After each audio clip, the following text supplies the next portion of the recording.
Daniel Padilla, posibleng sumabak sa FPJ Batang Quiapo. Usap-usapan ngayon sa mundo ng showbiz ang posibilidad na sumali si Daniel Padilla sa cast ng sikat na teleseryeng FPJ Batang Quiapo na pinagbibidahan ni Coco Martin. Nagsimula ang espekulasyon matapos lumabas ang ilang ulat at artikulo na nagsasabing bukas si Coco na makatrabaho si Daniel Padilla sa naturang serye. Bagamat walang kumpirmadong anunsyo mula sa ABS-CBN o Star Magic, marami na ang nag-aabang kung matutuloy nga ang plano. Kung sakali, eto ang magiging unang pagkakataon na makakatrabaho ni Daniel si Coco Martin sa isang malaking primetime series.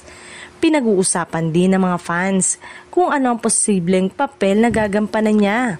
Hindi maikakaila na ang posibilidad ng pagpasok ni Daniel Padilla ay nagdudulot ng matinding excitement sa mga manonood, lalo na't kilala siya bilang isa sa pinakasikat na aktor ng kanyang henerasyon.